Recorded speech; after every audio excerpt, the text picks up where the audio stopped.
Well guys, welcome back to another video. The Datsun is done as it is going to be right now. We are getting way too much snow for it to be April, and I am just ready to go drive. So I actually got to drive the vehicle. I got to drive the Datsun out to import face-off, and it was,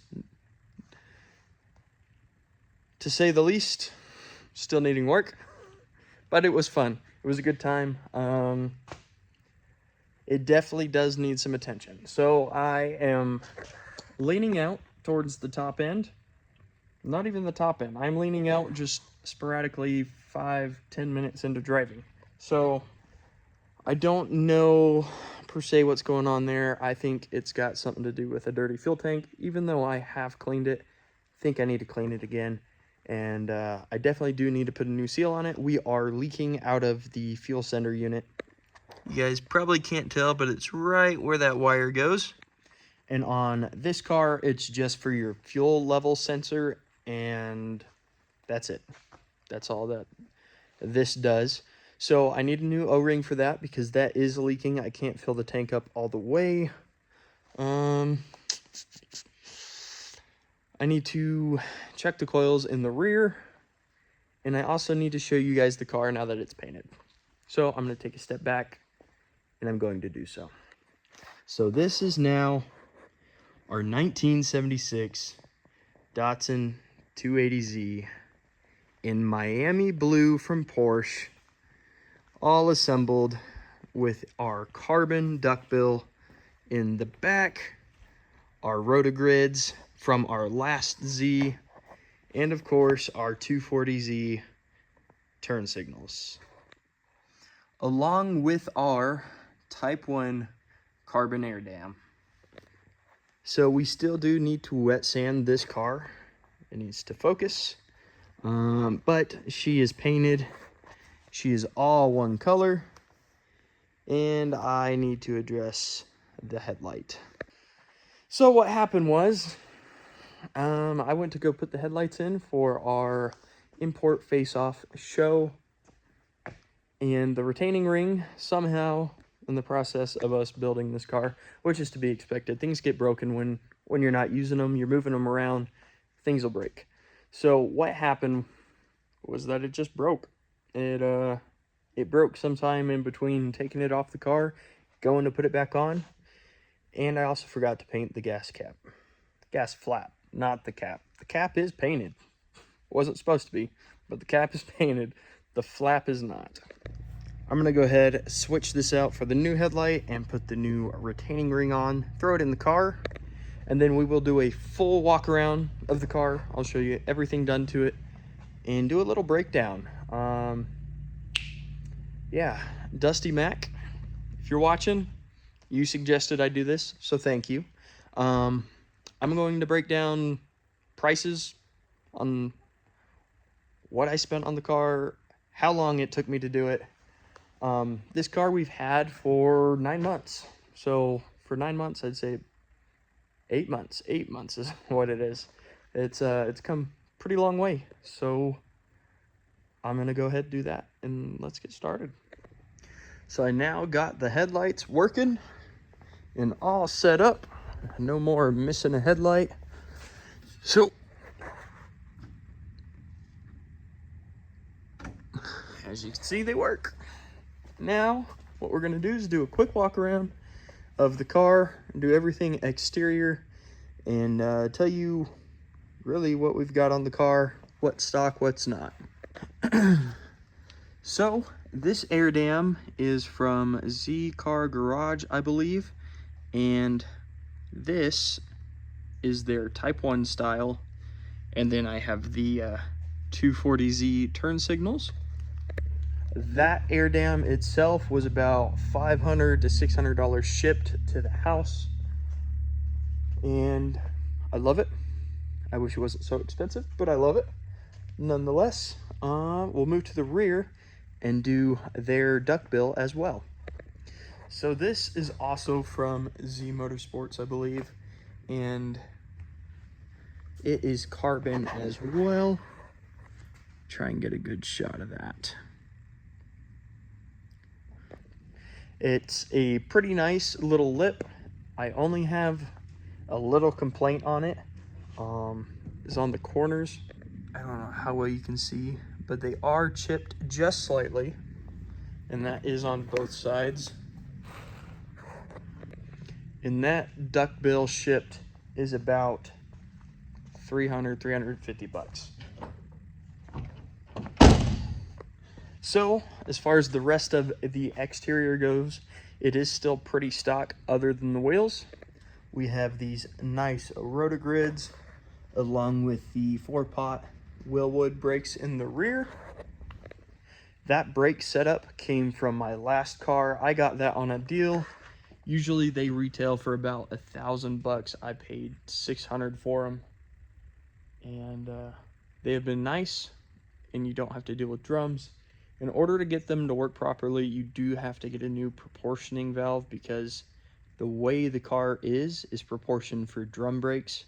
So you don't exactly push all the fluid you need to the rear. I guess I should probably talk about my intercooler I have up front, which leads me to my turbo kit. Now don't mind the mess. It is a little dusty. I haven't had the chance to clean the engine bay since we painted the car. So that intercooler goes directly to my Pro Tuner Z turbo kit. I bought it secondhand from somebody not too far away from here. The kit cost me $1,100, and that was with the turbo lines and the exhaust manifold. So that's $1,100 plus I think it was like $500 for the intercooler and the piping, and then another $100 for my wastegate, $20 for my wastegate spring, and then we'll say $100 for miscellaneous clamps and silicone hoses. I will tally all this up at the end and give you a ballpark figure. Next would be our Mega Squirt 2 ECU. This is by Godzilla Raceworks, and it sits right here in my footwell. Let's see if you can see that. That kit, and this is a plug-and-play ECU, that kit with the wiring harness and the CAS and a couple other sensors that you were going to need to make it work, was $2,300. The most expensive part about this build, other than the car itself, so that was pretty wild. I think that's the most I've ever spent on a singular car part. But it makes this run pretty great. Still does need to be retuned, but it does drive down the road. And yeah, pretty great so far, other than that laning out issue. Next would be our fuel pump. It's a Walbro, if I said that right, 255, and it's a little noisy, but it gets the job done. It keeps up with what the car is doing. And that feeds our 280ZX turbo injectors. I bought them used. Those injectors run me about, I want to say $250 for the set of them, and that's with the ZXT's fuel rail. I'll show you those. Now, it's not too much different than the NA's fuel rail. It's just slightly different. And then the injectors themselves, as you can tell, they are definitely used, are just down there. And then I spent about another $100 on our fuel pressure regulator. It is an Aeromotive fuel pressure regulator I also got from Godzilla Raceworks. And she just sits right down there. Our Mishimoto intercooler, which was partially sponsored, was around $200, and that just helps keep the motor cool. It's done a great job. It's done fantastic. I hooked the Mega Squirt up to a laptop, what was it, yesterday, and just monitored my my coolant temps, and I'm sitting at about 180, 182 operating, which is really good for the added heat that we put into the engine bay. Now on this car, there was a lot of extensive metal work Not as bad as Dusty Mac's 240Z, but nonetheless, it was time consuming and a little bit more of an endeavor than I wanted to take on. But we did get it done. We replaced our floor plans, our inner and outer rockers, and our frame rails as well. All those pieces, probably about 1,200 bucks worth of metal and hours of time. All right, if you guys have stayed this long in the video, you probably want to know how much it costs to build this thing. So I'm not going to waste any more of your time. I'm going to give you a full list of what everything costs, and at the end of it, we're going to add up the total, and you're going to know how much it costs to build a Turbo 280Z. And it was a little bit more than I was anticipating, I'm not going to lie. So, let me unlock my phone here. And we're going to start the list off with... Sorry, I had to write all of this down because I kept thinking of more and more and more. Alright, so the cost of the car itself. We picked this car up in as rough a condition as it was for $4,000. And that's a clean title with a lot of rust, a lot more rust than anticipated. It had a working drivetrain from the motor back. The motor probably could have been saved. The transmission on back was perfectly fine. That was $4 grand just for the car. Next, we have Megan Racing coilovers. So this car right now only has 2 on the rear, just from the last car, and that was so we could keep our Willwood brakes. The Megan Racing coilovers are around $1,095, $1,100 bucks. And then we had the front air dam and the rear carbon spoiler, which we already went over. And then next we have our AEM wideband gauge, and that is to monitor our AFRs, make sure everything is running properly and not too rich, not too lean, keep the motor healthy. That was $195, give or take 10 bucks for that. And then I'm going to include the Pro Tuner Z turbo kit because I would have had to have bought it, but that did get recycled from our other car. That kit itself is 1,200 bucks. Mine came with a turbo and the lines and everything. If you buy the kit from Pro Tuner Z, yours will not. And we also do not have the Cerakoted downpipe and exhaust manifold. So keep that in mind if you are looking to mitigate heat soak any more than I have already. Just more so with a turbo blanket. Next is going to be like our metals, our floor pans, rocker panels, and I kind of lumped those all in together, and we are sitting right about 1,200 bucks for all of the metal that we needed to get her sturdy, at least sturdier than before. No rust now, and all new panels, all new metal. At least what needed to be replaced has been replaced, so we are all good there. 130 bucks for the fuel pump, and that was, I think, a 255 Walbro, like I said earlier in the video. And then the wheels also got recycled from the last car. Those were 600 bucks, and those are brand new. They were brand new wheels, and I ran them on the car for a few months, and then they got moved to this one. So brand new wheels, 600 bucks. They're 16 by 8. Show me butthole. All right, the tires for the car were 400 bucks, $200 for the radiator I briefly mentioned earlier, $895 for the Willwood brake kit. I didn't spend that. I got it for 600 bucks off of a guy on eBay who had bought it and decided not to use it. Not a necessary upgrade for the car, but definitely a nice upgrade. If you're looking to get a little bit more stopping power and ditch the drum brakes, it is definitely a nice setup to have. We got a whopping $2,200 for the Mega Squirt ECU and the harness and miscellaneous sensors that come with it. We got $200 for our stainless steel bolt kit, and that replaces most of the hardware on the car. There is definitely some stuff that doesn't come in the kit that you are going to have to source yourself. $400 for the carpet kit. I think that could be, you could probably have it for less if you found it on eBay or a different site than where I got it from.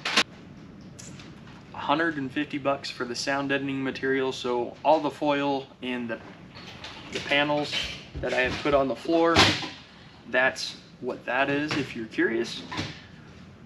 We have $300 for the door cards. These are from Skillard, and the brother-in-law in the background is free. He came with the car. Unfortunately. We got $340 for our weather stripping, and that covers the doors, it covers the bottom of the doors, the little rubber inserts in the doors, the hood, and the hatch, as well as the windshield.